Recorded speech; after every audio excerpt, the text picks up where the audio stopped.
Isang mapagpalang araw na naman po mga kapatid at muli tayong mag-aaral ng salita ng Diyos at ang salita ng Diyos natin pong pag-aaralan atin po itong kukunin sa mga kawikaan, Kabanata 6, talata 6 hanggang 11.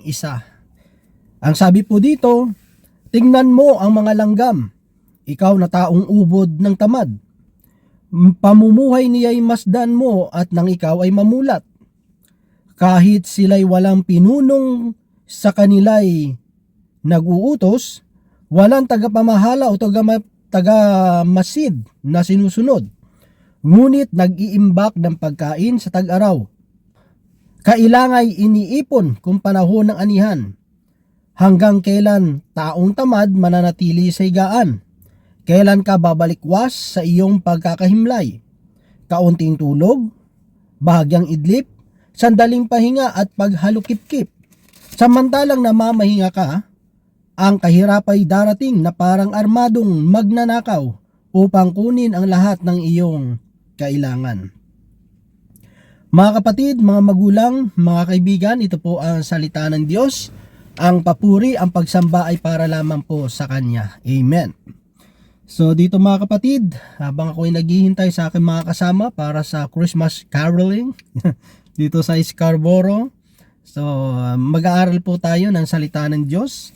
At ito po sa may kawikaan, ito po ay paalala, lalo na doon sa mga taong tamad, yung mga taong tulog ng tulog, yung palaging mahaba na yung tulog pero palagi pa rin inaantok, di ba?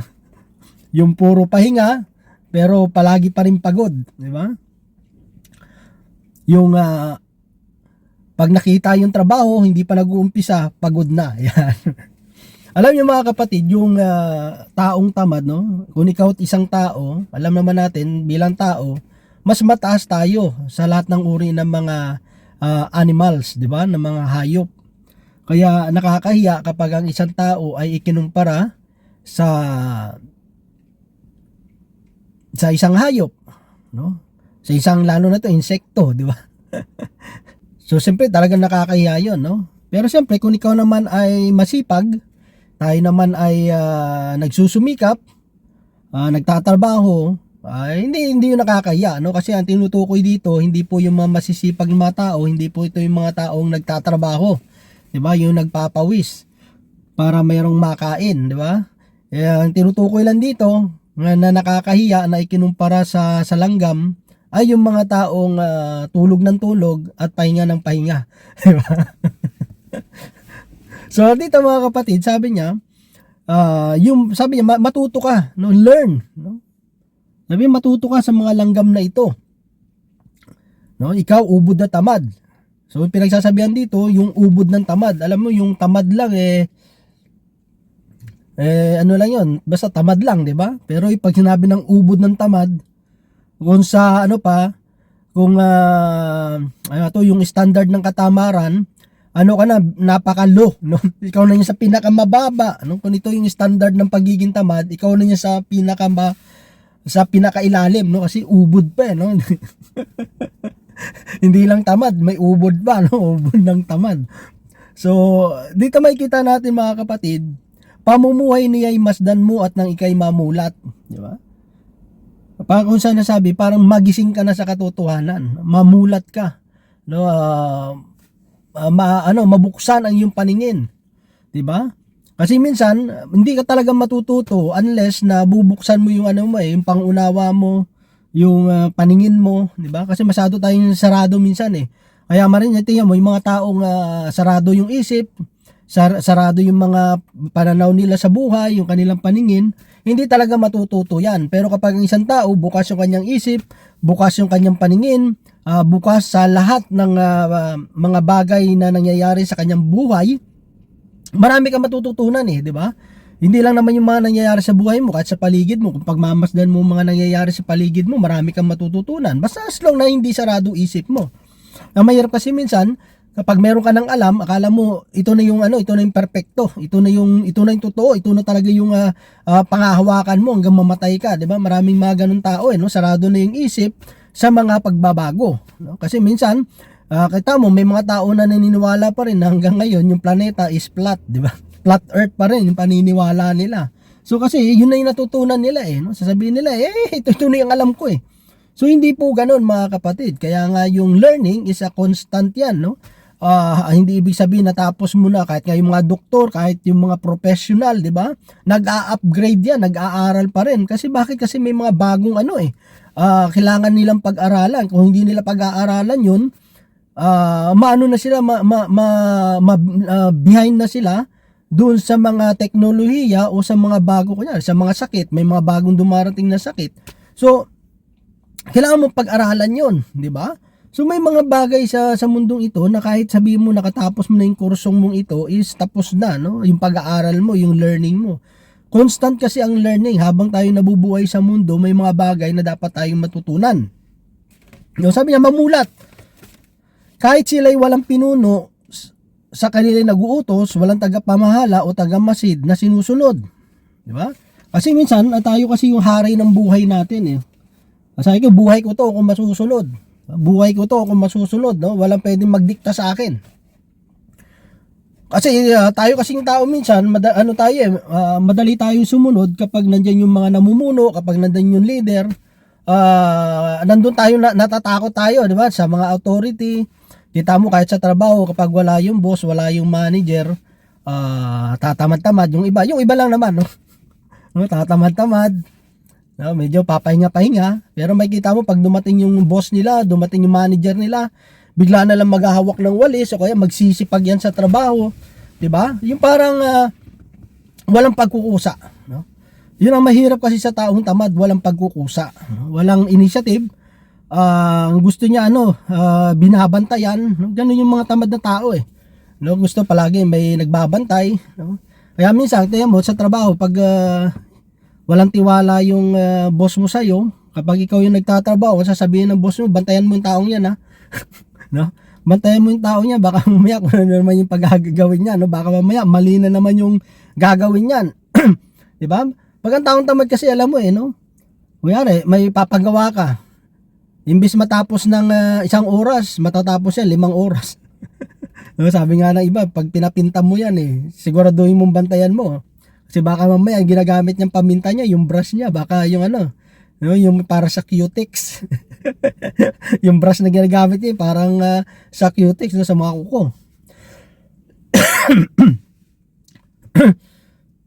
Alam mo kasing walang pagkukusa Yung tao kasing masipag, may pagkukusa yan Hindi mo na kailangan kasing utusan, hindi mo na kailangan na gawin mo to, hindi mo kailangan bantayan, 'di ba? Kaya ganoon yung mga langgam Wala silang namumuno na kailangan magbantay sa kanila, na magsabi sa kanila, ito gawin mo. Ito yung dapat mong gawin, ito ilagay mo doon. Hindi na kailangan pa may mag-instruct sa kanila kung ano dapat nilang gawin. So nandun yung kusa. Ibig sabihin, parang nandun na yun sa sistema sistema ng mga langgam di ba?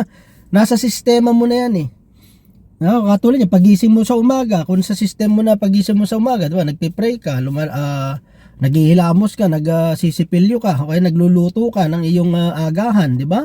So, sistema mo na yun hindi na pwede kang utusan kung anong gagawin mo kasi automatic yun matic, di ba?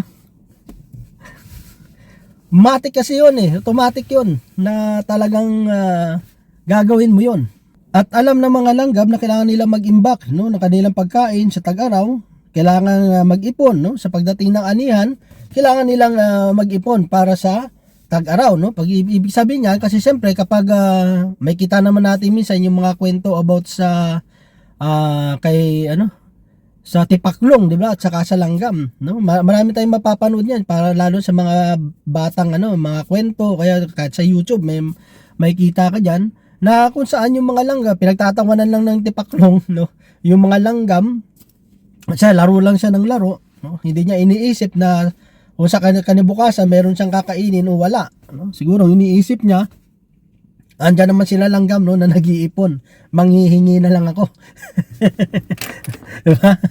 No, isa ganun yung taong tamad yung iaasa na lang yung buhay sa iba, no? Iaasa na lang yung sarili sa ibang tao, no? Hindi na siya kikilos, hindi na siya yung magsusumikap, 'di ba?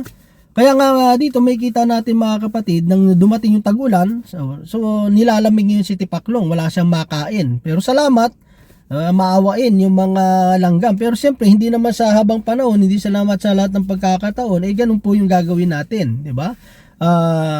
Hindi pwede na sa araw-araw ng ating buhay, iaasa na lang natin sa iba. Di ba? Paano kung yung mga taong yun, meron din pangangailangan, no? Dumating din sa sitwasyon na kahit yung mga taong minsan nakapangako sa atin, di ba? Natutulungan tayo sa ganitong kunyari, sa ganitong buwan, sa ganitong araw. Pero siyempre may mga emergency rin Like kung may mga bagay na nangyari sa buhay nila na unexpected, na meron silang gagastusin, may paggagastusan. So minsan gustuin man nilang tumulong, hindi nila magawa. Kasi nga bakit? Kasi nga masisira rin yung budget nila, di ba? So hindi natin kasi pwedeng asa yung kailangan tayo yung nag-iipon. Lalo kasi sa mga langgam, yung kinakain kasi ng mga langgam, hindi naman talaga yung pagkain, 'di ba? Kunyari ito yung kunyari bigas, kunyari kanin, no, yung kanin tsaka yung ulam, 'di ba? Dadalhin nila doon sa kuweba nila. Ang mangyayari doon, hindi naman nila kakainin agad yun Kasi hayaan muna nila magkaroon ng molds, no? Tapos yung molds na yun ang kakainin nila, hindi yung mismong kanin na yun. 'Di ba? Kaya nag-iipon sila, kailangan na ipunin 'yon para pagdating ng magkaroon na ng molds, marami silang kakainin. 'Di ba? So ibig sabihin doon, dapat tayo ay nag-iipon. Ibig sabihin pinaghahandaan natin yung future natin. 'Di ba? Kasi kung hindi tayo kikilos, hindi tayo gagawa, maraming ma-oportunidad, maraming mga pagkakataon tayong sinasayang sa buhay natin. Kasi napakalaga yun mga kapatid na yung opportunity, dumadaan lang yan no? Katulad sa ating Panginoong Hesus, yung mga pinagaling, di ba? Yung mga 10 may leprosy, di ba? Yung si blind Bartimaeus. Kaya nang dumaan si Jesus, sumigaw agad sila, humingi ng tulong sa Panginoon. Kasi yung pagkakataon lang yun mga kapatid, once in a lifetime lang yun Baka mamaya hindi na dumating yung pagkakataon na yun, di nasayang pa. So, yung mga taong tamad, marami silang nasasayang na oportunidad sa buhay nila. Mga pagkakataon na sana ay nagtagumpay, naging maganda yung buhay nila, pero nasayang yung pagkakataon na yun. Kasi bakit? Kasi ayaw nilang kumilos. No? Naghihintay sila na merong mag-push sa kanila o may mag-utos sa kanila. So, ang langgam na ito, wala. Automatic yun Kasi kailangan nilang mabuhay Diba? Kung gusto mo mabuhay sa mundong ito, kailangan mong kumilos. Diba? Kailangan mong gumawa, kailangan mong magpawis, kailangan mong magtrabaho. Amen po ba? So ganun mga kapatid Kaya nga sabi niya doon, hanggang kailan taong tamad mananatili sa higaan? Kailan ka babalikwas sa iyong pagkakahimlay, di ba? Kasi iniisip siguro ng tamad, pag kumilos siya, dagdag problema pa kasi gugutumin siya, di ba? Kaya ayaw nang kumilos. Ayaw ko. Kasi pag kumilos ako, mas lalo kong gugutumin. Di ba? Sabi, magtatrabaho ako, magugutom ako. Tapos kakain uli. Tapos magugutom ako uli. Siguro mas maganda na lang, higa na lang ako para hindi ako gutom. So mahirap niya mga kapatid, yung pagkahimlay mo, baka matuluyan ka, di ba? Kapag hindi ka na kumilos, bumalikwas sa yung pagkakahiga. Kaunting tulog, bagyang idlip, sandaling pahinga at paghalukip-kip. No, minsan ng sabi ng tamad, sandali. Sabi nga, pagkakita pa lang na maraming tatarabuhin, bigla nang napagod. Sabi nga, sige, sandali lang, papahinga lang muna ako. Para may lakas ako mamaya. Yung kanyang pahinga, nasobrahan, hanggang inabot na ng gabi, hindi na nagawa. Sabi niya, bukas ko na lang gagawin. Nandyan lang naman yan Di ba? Parang yung manyana habit, sa ating mga Pilipino, manyana habit, mamaya na lang, di ba? Hanggang bandang huli, hindi nagawa, Kaya kami, nang maliit kami, sa Pilipinas, palagi kami napapalo. Bakit? Kasi sabi namin, mamaya na, gagawin namin yan, hanggang mamaya, pagdating na magulang namin, hindi pa rin pala namin nagawa, So, mapapagalitan ka, mapapalo ka. Di ba? Kaunting tulog, bagyang idlip. Sandali ang pahinga at paghalukip-kip.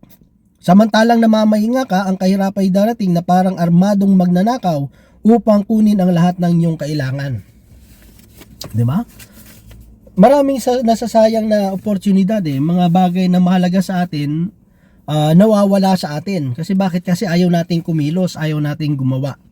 na itong bagay na ito inilaan. Araw-araw sa buhay natin may inilalaan kasi ang Diyos. At yung mga bagay na inilalaan ng Panginoon, hindi lang natin madadala yan sa prayer, no? Kasi kailangan natin, pagkatapos natin manalangin, kailangan na natin aksyonan yung prayer natin, di ba?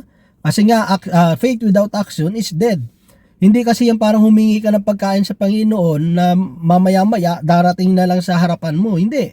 Yung hinihinging pagkain nyo, kailangan mong kumilos, kailangan nating tumayo sa ating higaan upang ating masumpungan yung mga bagay na inilaan ng Diyos at hinihingi natin sa Kanya. 'Di ba? Kasi kung ibibigay na lang ng Diyos yan na hindi tayo kikilos, masasayang yung salita ng Diyos. No, hindi ang Diyos magkukonsinti na maging tamad tayo. No? Ayaw niya nga yung tamad tapos kada hingi natin ibibigay sa Kanya na hindi tayo kumikilos, 'di ba? Di magiging contradict yun sa salita ng Diyos, sa gusto ipagawa ng Panginoon. Ini-encourage nga tayo kaya nga in-example na nga, hinahintulad na nga tayo dun sa langgam. Buti pa tong mga langgam na ito, walang namumuno sa kanila, pero alam nila yung dapat nilang gawin. Kailangan nilang mag-ipon, kailangan nilang kumilos para sa kanilang pangangailangan. Pagdating ng araw, meron silang makakain. So ganun din sa atin mga kapatid, no? Bilang tayo ay naglilingkod sa Panginoon, ay kailangan nating kumilos. 'Di ba? Kailangan nating magpapawis, kailangan nating igalaw-galaw, no? Sabi nga galaw-galaw para hindi ma-stroke. Kasi ano 'yun pagpapakita ng atin din pagpananampalataya sa Panginoon. Na hindi lang tayo puro sa salita, hindi lang tayo puro prayer ng prayer, hindi lang tayo pero palaging praise the Lord na lang, kundi inaaksyonan natin, kumikilos tayo ayon sa paniniwala at pananampalataya natin na sa ating pagkilos, ating masusumpungan yung mga bagay na inilaan, prepare ng Diyos sa araw na yon. Araw-araw kasi may inilalaan ang Diyos sa bawat isa sa atin, at yung mga bagay na yon, matatanggap lang natin kung tayo ay kikilos at hindi mananatili sa ating mga higaan. So yun lamang mga kapatid, ang nawa ang Diyos ay patuloy magpala sa bawat isa sa atin. God bless po sa ating lahat.